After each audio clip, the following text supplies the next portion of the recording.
Latin America raises a daughter. If you put a cell in a hypotonic environment, meaning one where the outside is more diluted than the inside, it will feel the pressure of reaching equilibrium, absorbing water until the concentration of ions in both environments is the same. Sometimes, the difference will be too much. The cell will keep absorbing water, trying to release the pressure it feels inside, trying to take in enough until its volume exceeds that which the membrane can support, and it will burst to death. Cytolysis, they call it.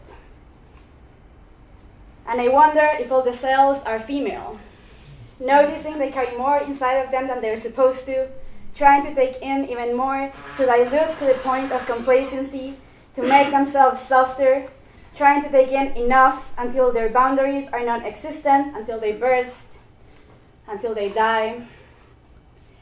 My parents did the best they could, taught me how to win and how to lose, how to love and how to bruise, the only way they knew how. But if you put a girl in a hypotonic environment, meaning one in which she's more than she's supposed to, she will start absorbing cues of behavior, hoping she can dilute herself to the point of complacency. Be soft enough to be desirable, the only role that seems to represent equilibrium.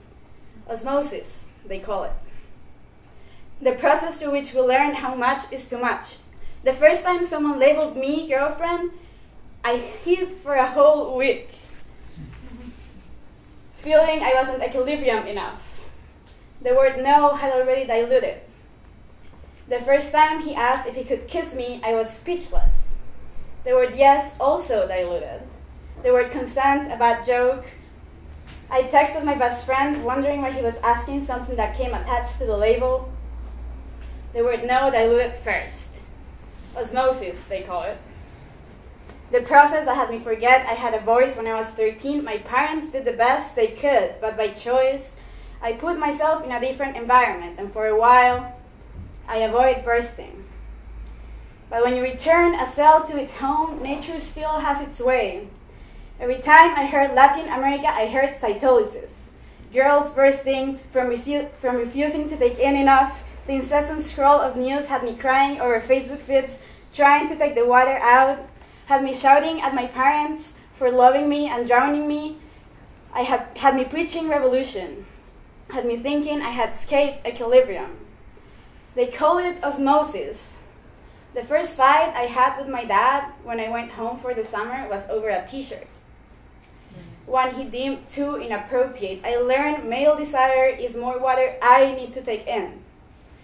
On the train ride to our happy holidays, comments of cytolysis escaped my mom's mouth, followed by the words, "She was even quite pretty," by which she means she looked like she had softened herself enough, but she still burst.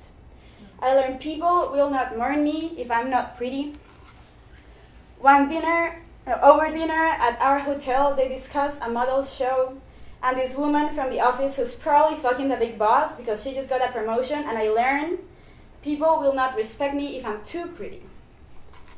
And in the span of 3 days, I was relearning how much is too much, absorbing all the behavior cues, gauging the density of the outsides. If you put a girl in a hypotonic environment, she will absorb all the blame, trying to reach equal density.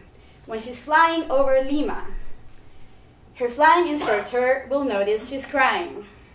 When you cry over the beauty of the city, your instructor will notice you're losing too much water. When your instructor grabs your breasts with the excuse of steering you back to equilibrium, you will be speechless. The word no already diluted. The cliff underneath, the lack of witnesses, the fear of cytolysis too real. When your instructor kisses you on the cheek, you will remember male desire is water you need to absorb. You will wonder if it was the way you marveled at beauty, if you lost too much water, if it disturbed the osmosis. When your instructor demands a kiss back, you will return to your senses and tell him no. And you wonder if you'll be pretty enough for people to mourn you when you die. And others will say you were out of your mind for tempting fate that way, for saying no. instead of preserving your own life. And when you make it back, you won't tell your parents. And when you make it out of there, you won't tell your friends.